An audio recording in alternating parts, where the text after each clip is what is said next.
Et si le problème n'était pas que tes invocations sont ignorées, mais que tu n'as jamais vraiment appris à invoquer Allah avec la connaissance de ses plus beaux noms, peut être que tu traverses actuellement une période que personne autour de toi ne comprend, tu fais des efforts, tu pries, tu demandes à Allah de t'ouvrir une porte, de soulager ton cœur, de protéger ta famille ou de t'accorder une issue, mais malgré tes invocations, tu as parfois l'impression que rien ne change. Et c'est précisément à ce moment-là qu'une question essentielle doit être posée: connais-tu réellement celui que tu invoques? Le Coran nous enseigne que Allah possède les plus beaux noms et qu'il doit être invoqué par eux. Connaître les noms d'Allah ne consiste donc pas simplement à mémoriser des mots, c'est apprendre qui est ton Seigneur, comprendre ses attributs, renforcer ta confiance en lui et transformer progressivement ta manière de vivre. Dans cette vidéo, nous allons découvrir 8 noms d'Allah particulièrement profonds, comprendre leur signification et voir comment leur connaissance peut transformer notre manière de faire du dhikr et du dua.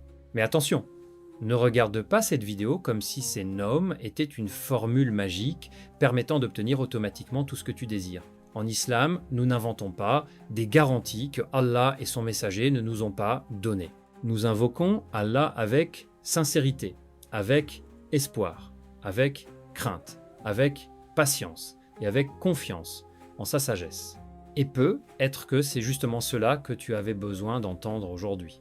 Parce que parfois, nous demandons à Allah de changer notre situation, alors que Allah veut d'abord changer notre cœur, notre patience, notre confiance et notre relation avec lui. Imagine maintenant que chaque fois que tu prononces le nom d'Allah, tu ne le fasses plus mécaniquement. Imagine que tu comprennes ce que ce nom signifie et que cette compréhension influence réellement tes pensées, tes choix et tes invocations. C'est là que ce rappel devient puissant. Assalamu alaikum wa rahmatullahi wa barakatuh, chers frères et sœurs, bienvenue sur le dernier appel. Avant de commencer, n'oubliez pas d'appuyer sur le bouton j'aime. Votre soutien nous encourage à vous proposer encore plus de contenu de qualité. Croyez-moi, vous ne voulez pas manquer ce que nous vous réservons. Si vous n'êtes pas encore abonné, c'est le moment. Activez la cloche de notification pour être parmi les premiers informés de la sortie de nouvelles vidéos riches en enseignements sur la foi islamique. Partagez cette vidéo avec vos proches, car peut être qu'une personne de votre famille traverse actuellement une épreuve et a besoin de ce rappel. Et surtout, participez avec nous, écrivez maintenant en commentaire « Ya Allah, rapproche mon sœur de toi », faites-le avec sincérité et restez jusqu'à la fin, car nous allons également voir comment transformer cette connaissance des noms d'Allah en une démarche concrète de dua et de rapprochement avec notre Créateur. Il y a cependant quelque chose que beaucoup de personnes oublient. Connaître les noms d'Allah est une chose, mais comprendre comment ils doivent influencer notre vie en est une autre. Et c'est précisément là que notre voyage commence. Car avant de demander à Allah de changer ce qui se trouve autour de nous, apprenons d'abord à mieux connaître celui qui possède le pouvoir sur toute chose. Maintenant que nous avons compris pourquoi la connaissance des noms d'Allah est si importante, entrons dans le cœur de notre rappel. Il existe une différence immense entre prononcer un nom d'Allah avec la langue et comprendre ce que ce nom signifie pour notre vie. Lorsque tu comprends réellement qui est Allah, ton invocation change, ta patience change, ta manière de regarder les épreuves change, et parfois même tes priorités changent. Allah dit dans le Coran, c'est à Allah qu'appartiennent les plus beaux noms. Invoquez-le par eux.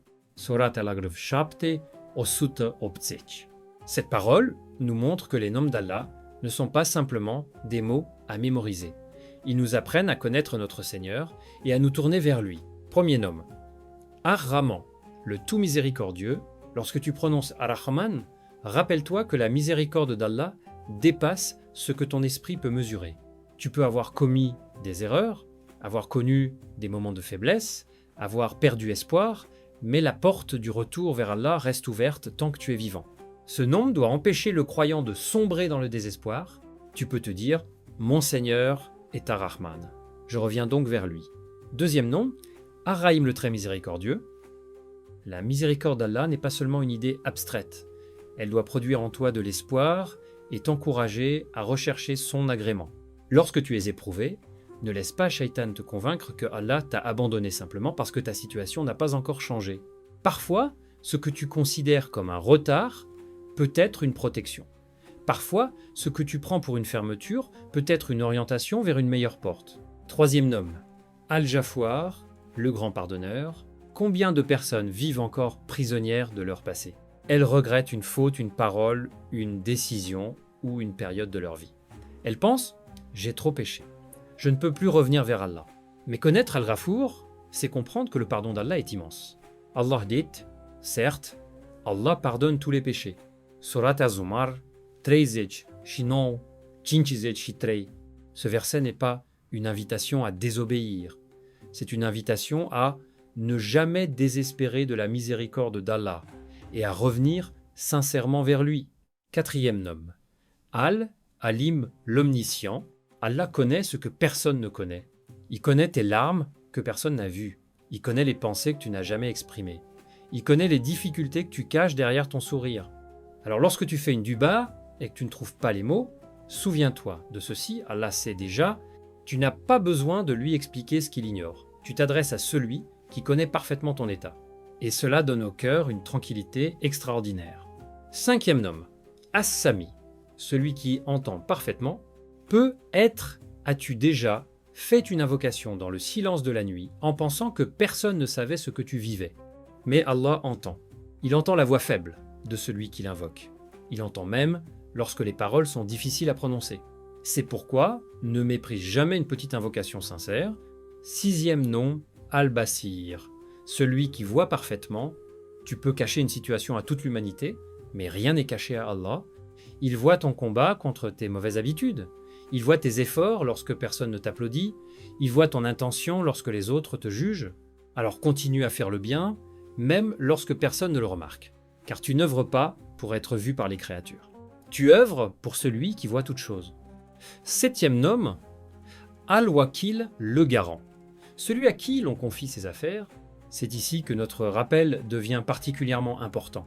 Combien de fois avons-nous dit « Je fais confiance à Allah » tout en vivant intérieurement comme si tout dépendait uniquement de nous. Faire confiance à Allah ne signifie pas abandonner les causes.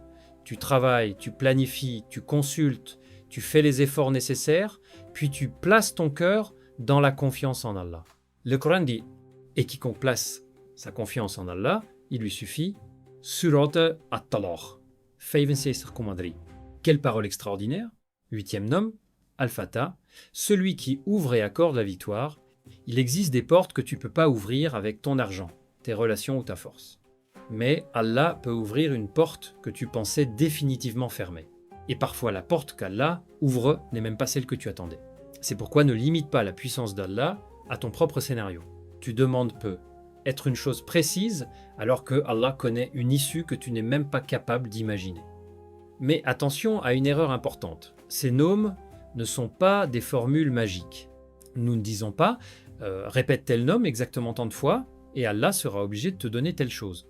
Non, nous connaissons Allah par ses noms, nous l'invoquons avec sincérité et nous acceptons sa sagesse. Mohammed, que la paix et la bénédiction d'Allah soient sur lui, nous a enseigné l'importance de l'invocation, de la confiance en Allah et de la persévérance dans l'adoration. Et maintenant, une question essentielle se présente. Que se passe-t-il lorsque tu ne te contentes plus de connaître ces noms, mais que tu commences réellement à vivre selon ce qu'ils t'enseignent? C'est précisément ce que nous allons découvrir. Avant de continuer, écris en commentaire le nom d'Allah qui t'a le plus touché dans cette partie. Et si tu as besoin de sa miséricorde, écris « Ya Rahman, fais-moi miséricorde ». Si tu as besoin de son pardon, écris « Ya Ghaffar, pardonne-moi ». Et si tu traverses une situation difficile, écris simplement « Ya Wakil, je te confie mon affaire ». Peut être qu'en écrivant ce commentaire, tu ne fais pas que participer à cette vidéo. Peut être que tu es simplement en train de te rappeler à toi-même une vérité essentielle. Allah est plus grand que l'épreuve que tu traverses. Et ne quitte pas maintenant, car connaître les noms d'Allah est magnifique, mais savoir comment l'invoquer correctement avec eux est encore plus important. Maintenant, nous arrivons à une partie essentielle de ce rappel. Nous avons découvert 8 magnifiques noms d'Allah. Mais une question demeure. Comment devons-nous réellement les utiliser dans nos invocations parce qu'il existe une différence entre répéter des mots avec la langue et invoquer Allah avec un cœur conscient de celui auquel il s'adresse. Et cette différence peut changer toute notre manière de faire du dua. Tout d'abord, comprenons une chose fondamentale. Le dua n'est pas une formule magique. Tu ne prononces pas un nom d'Allah comme si tu détenais une formule secrète qui obligerait Allah à te donner immédiatement ce que tu demandes. Allah est notre créateur et nous sommes ses serviteurs.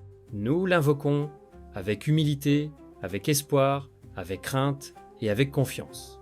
Le Coran dit « Invoquez-moi, je vous répondrai ». Sourate Ghafir, 40 contre 60. Quelle promesse extraordinaire!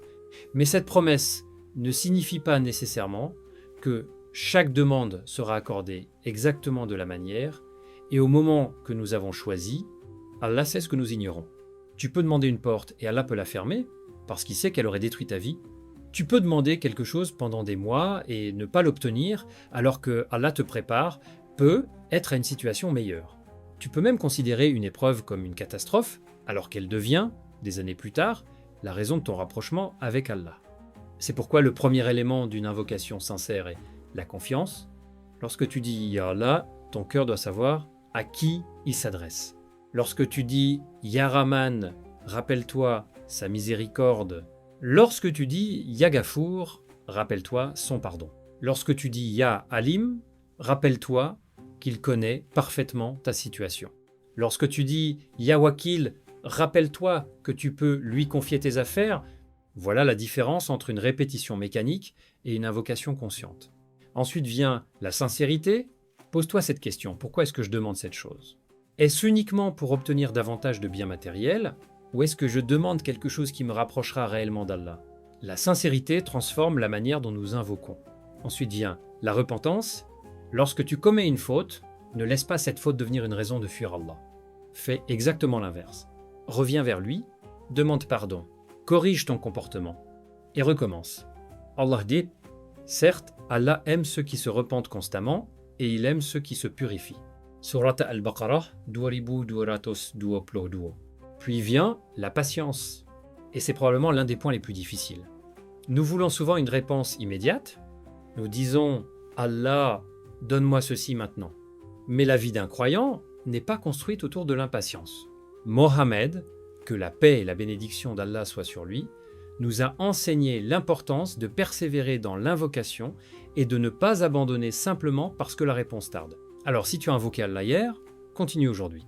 Si tu as invoqué Allah pendant un mois, continue. Si tu as attendu longtemps, continue encore à demander ce qui est bon. Mais ajoute quelque chose de magnifique à ton invocation. « Oh Allah, si cette chose est bonne pour moi, facilite-la moi. Et si elle est mauvaise pour moi, éloigne-la de moi et accorde-moi ce qui est meilleur. » C'est cela, la soumission. Tu demandes à Allah, mais tu acceptes sa sagesse. Tu espères, mais tu ne dictes pas à ton Seigneur ce qui doit arriver. Tu fais les causes, mais ton cœur dépend d'Allah, et c'est là que beaucoup de personnes se trompent. Faire confiance à Allah ne signifie pas rester assis sans rien faire. Si tu demandes à Allah la réussite, travaille. Si tu demandes une meilleure situation, prends les moyens licites. Si tu demandes le pardon, abandonne la faute. Si tu demandes la guérison, recherche également les moyens permis. Le tawakkul, c'est faire les causes tout en plaçant son cœur en Allah. Alors, si ce dimanche, tu veux prendre un moment pour te rapprocher d'Allah, ne cherche pas une formule mystérieuse. Trouve simplement un endroit calme, éloigne les distractions, commence par louer Allah, demande-lui pardon, envoie des bénédictions sur Mohammed, que la paix et la bénédiction d'Allah soient sur lui. Puis invoque Allah avec ses bonhommes et demande-lui ce qui est bon pour toi. Parle-lui avec humilité. Confie-lui tes peurs, confie-lui tes projets, confie-lui ta famille, confie-lui ton avenir et surtout, ne pense jamais que ton invocation est trop petite pour être entendue par celui qui entend toutes choses. Écris maintenant en commentaire « Ya Allah, je place ma confiance en toi » et si tu traverses actuellement une épreuve, ajoute simplement « Allah sait ce que mon surtraverse » peut être qu'une personne qui lira ton commentaire aura besoin de cette phrase aujourd'hui. Alors partage également cette vidéo avec quelqu'un qui traverse une période difficile. Mais reste encore avec nous, car maintenant que tu sais comment invoquer Allah, il reste la question la plus profonde. Qu'est-ce qui peut réellement changer dans ta vie lorsque la connaissance des noms d'Allah commence à transformer ton cœur C'est là que nous allons découvrir pourquoi une personne peut traverser exactement la même épreuve qu'avant, mais ne plus être la même personne à l'intérieur. Imagine une personne qui traverse une période extrêmement difficile. Elle se réveille chaque matin avec une inquiétude dans le cœur. Elle pense à ses dettes, à sa famille, à sa santé, à son avenir ou à une porte qui semble définitivement fermée. Elle fait des efforts, mais les résultats tardent. Elle invoque Allah, mais la situation ne change pas immédiatement. Et un jour, elle comprend quelque chose de fondamental. La première transformation qu'Allah peut produire n'est pas toujours celle de la situation. C'est parfois celle du cœur, et cette compréhension peut changer toute une vie. Regarde l'histoire de Younous, que la paix soit sur lui. Il s'est retrouvé dans une situation que personne ne souhaiterait vivre, dans les ténèbres, après avoir été englouti par le grand poisson. Le Coran rapporte son invocation. Il n'y a de divinité que toi. Gloire à toi. J'ai été certes du nombre des injustes. Surat Al-Anbiya 21:87. Remarque quelque chose. Dans cette invocation, Younous, que la paix soit sur lui, ne commence pas par une longue liste de demandes. Il commence par reconnaître Allah. Il proclame son unicité, il glorifie Allah, puis il reconnaît sa propre faiblesse. Et Allah dit ensuite: nous l'exaucâmes et le sauvâmes de son angoisse. Et c'est ainsi que nous sauvons les croyants. Surat Al-Anbiya 21. Quelle leçon extraordinaire! Lorsque tu te trouves dans une situation qui semble impossible, ne regarde pas uniquement la taille de ton problème, regarde la grandeur de celui que tu invoques. Ton problème peut être immense. Mais Allah est plus grand, ton avenir peut sembler incertain. Mais Allah connaît déjà ce que tu ne connais pas. Tu peux voir une porte fermée, mais Allah peut ouvrir ce que personne ne peut ouvrir. Et pense également à Ayoub, que la paix soit sur lui. Il a connu une épreuve profonde et prolongée. Pourtant, il ne s'est pas détourné d'Allah. Le Coran rapporte son invocation: le mal m'a touché, mais tu es le plus miséricordieux des miséricordieux. Surat Al-Anbiya 31. Observe encore une fois la manière de parler à Allah. Ayoub, que la paix soit sur lui, exprime son épreuve, mais il rappelle immédiatement la miséricorde de son Seigneur. Puis Allah rapporte: nous l'exaucâmes, enlevâmes le mal qu'il avait, lui rendîmes sa famille, et autant qu'eux, avec eux, par miséricorde de notre part, et en tant que rappel pour les adorateurs. Surat Al-Anbiya 21:84. Ces histoires ne nous enseignent pas que chaque difficulté disparaîtra instantanément après une invocation. Elles nous enseignent quelque chose de beaucoup plus profond. Ne cesse jamais de revenir vers Allah pendant l'épreuve, car l'épreuve peut changer. Mais même lorsque la situation n'a pas encore changé, toi, tu peux changer, tu peux devenir plus patient, plus reconnaissant, plus humble, plus dépendant d'Allah, plus conscient de ta faiblesse. Et parfois, c'est précisément cette transformation intérieure qui devient le plus grand cadeau.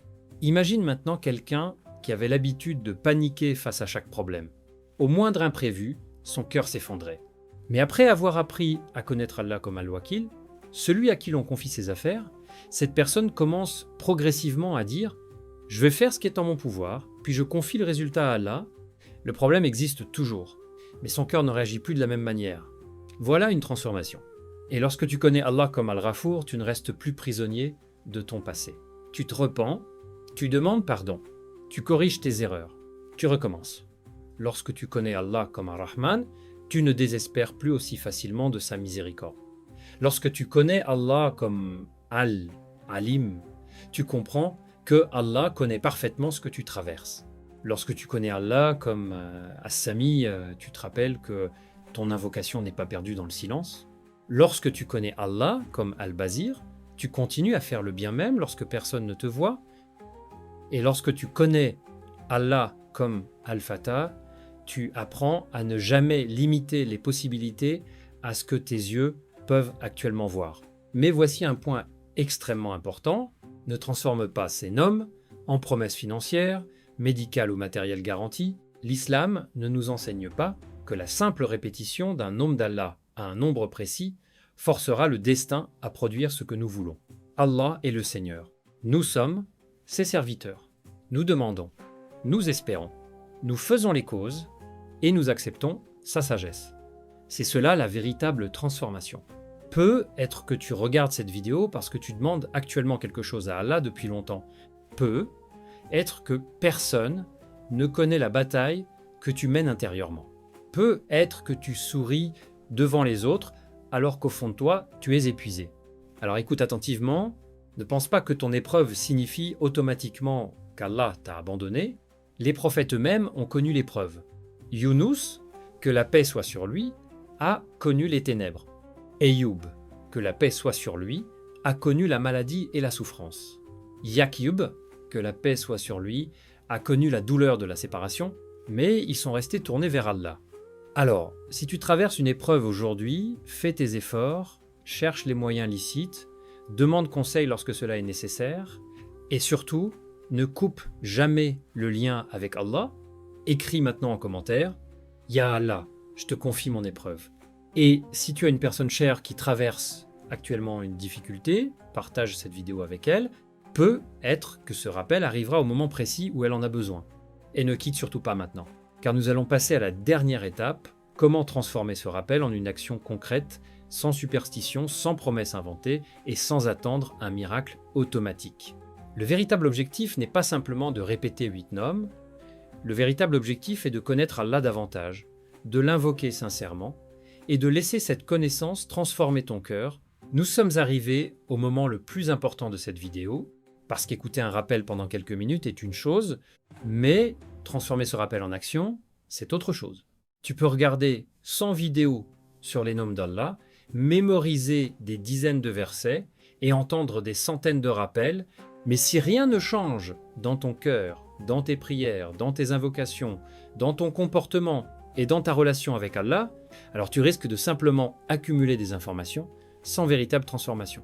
Alors faisons quelque chose de simple. Ce dimanche, prends quelques minutes dans un endroit calme, éloigne ton téléphone si possible, évite les distractions et rappelle-toi pourquoi tu es là. Tu n'es pas devant Allah pour impressionner quelqu'un. Tu n'es pas là pour accomplir une formule mystérieuse. Tu es là comme un serviteur devant son Seigneur. Commence par louer Allah, reconnais sa grandeur, reconnais sa miséricorde, puis demande-lui pardon pour tes fautes. Ensuite, envoie des bénédictions sur Mohammed, que la paix et la bénédiction d'Allah soient sur lui. Puis, invoque Allah avec ses bonhommes. Si tu as besoin de sa miséricorde, rappelle-toi Ar-Rahman et Ar-Rahim. Si tu regrettes tes péchés, tourne-toi vers Al-Ghafour. Si tu traverses une situation que personne ne comprend, rappelle-toi Al-Alim, celui qui connaît toutes choses. Si tu as besoin d'être entendu, rappelle-toi As-Sami. Si tu fais des efforts dans le secret, rappelle-toi Al-Bazir. Si tu ne sais plus quoi faire de ton avenir, rappelle-toi Al-Wakil. Et lorsque toutes les portes semblent fermées, souviens-toi que Allah est Al-Fatah, celui qui ouvre et accorde la victoire. Puis demande à Allah avec humilité, demande-lui le bien de cette vie et celui de l'au-delà. Demande-lui de protéger ta foi, demande-lui de protéger ta famille, demande-lui de pardonner tes péchés. Demande-lui de t'éloigner de ce qui te nuit. Demande-lui de t'accorder ce qui est bon pour toi. Mais ensuite, fais quelque chose que beaucoup de personnes oublient. Remets ton affaire à Allah. Tu as demandé. Maintenant, fais confiance. Tu as fait les causes. Maintenant, sois patient. Tu comprends pas encore pourquoi une porte est fermée. Continue d'avancer. Tu ne comprends pas pourquoi ta demande n'a pas encore reçu la réponse que tu espérais. Ne désespère pas. Tu ne connais pas ce qu'Allah connaît. Le Coran nous rappelle: il se peut que vous ayez de l'aversion pour une chose alors qu'elle vous est un bien, et il se peut que vous aimiez une chose alors qu'elle vous est mauvaise. Allah sait, et vous ne savez pas. Surat Al-Baqarah. Cette phrase peut changer ta manière de regarder ton avenir. Peut être que tu pleures aujourd'hui à cause d'une porte qu'Allah a fermée. Mais peut être que demain, tu remercieras Allah de ne pas l'avoir ouverte. Peut être que tu demandes une personne précise, mais Allah sait ce que tu ignores sur cette personne. Peut être que tu demandes une opportunité, mais Allah connaît les conséquences que tu ne peux pas voir. Fais donc confiance à sa sagesse, et surtout, ne considère pas le dimanche comme un jour possédant une puissance religieuse spéciale pour cette pratique. Le but de ce rendez-vous est simplement de profiter d'un moment précis pour se rappeler Allah, renouveler ses intentions et prendre un engagement spirituel. Il n'est pas nécessaire d'attendre dimanche pour invoquer Allah. Tu peux l'invoquer aujourd'hui. Tu peux l'invoquer demain. Tu peux l'invoquer pendant la nuit. Tu peux l'invoquer lorsque tu es heureux. Et tu peux l'invoquer lorsque ton cœur est brisé. Allah est toujours digne d'être invoqué. Alors, ne laisse pas cette vidéo devenir simplement une vidéo de plus dans ton historique. Transforme-la en action. Et si tu as regardé cette vidéo-là, jusqu'ici, écris maintenant en commentaire « Ya Allah, rapproche-moi de toi et guide mon cœur ». Puis, réponds à cette question. Parmi les 8 noms d'Allah que nous avons étudiés, lequel t'a le plus touché et pourquoi? Écris ta réponse dans les commentaires. Ne sous-estime pas ton commentaire. Une personne peut lire ton témoignage et retrouver de l'espoir. Une personne peut découvrir un nom d'Allah qu'elle ne connaissait pas. Une personne peut décider de faire dua après avoir lu tes paroles. Alors aime cette vidéo, partage-la avec tes proches et abonne-toi bien de rappels. Si tu souhaites recevoir davantage de rappels sur le Coran, la sunna, la foi et le rapprochement avec Allah, active également la cloche afin de ne pas manquer les prochaines vidéos. Et si cette vidéo t'a apporté quelque chose, ne garde pas ce rappel uniquement pour toi. Partage-le à une personne qui traverse actuellement une épreuve. Peut être qu'Allah fera de ton partage une cause pour laquelle quelqu'un retrouvera l'espoir. Et souvenons-nous toujours d'une chose, notre objectif n'est pas de chercher une formule magique, notre objectif est de connaître Allah, de l'aimer, de le craindre avec respect, d'espérer en sa miséricorde, de lui faire confiance, de revenir vers lui après nos erreurs, et de continuer à avancer même lorsque nous ne comprenons pas encore son décret. Si tu as péché, reviens. Si tu es tombé, relève-toi. Si tu es perdu, demande la guidée. Si tu es éprouvé, invoque Allah. Si tu as reçu une bénédiction, remercie-le. Et si tu ne sais plus quoi dire, dis simplement « Ya Allah, je suis ton serviteur. Tu connais mon cœur mieux que moi-même. Guide-moi vers ce qui est meilleur pour ma foi, ma vie et mon avenir. » Que Allah nous permette de connaître ses plus beaux noms, de l'invoquer avec sincérité, de suivre le chemin de Mohammed, que la paix et la bénédiction d'Allah soient sur lui et de rester ferme dans notre foi. Qu'Allah pardonne nos péchés, qu'Allah soulage ceux qui souffrent, qu'Allah protège nos familles, que Allah accorde la guidée à ceux qui sont éloignés de lui et que Allah fasse de nos épreuves une cause de rapprochement avec lui. Barakallahu fikoum, chers frères et sœurs, merci d'avoir regardé le dernier appel. N'oubliez pas, aimez, commentez, partagez et abonnez-vous. Et avant de partir, écrivez une dernière fois « Ya Allah, rapproche mon cœur de toi ». Qu'Allah accepte nos invocations et nous accorde ce qui est réellement bon pour nous. À très bientôt pour un nouveau rappel. Inch'Allah.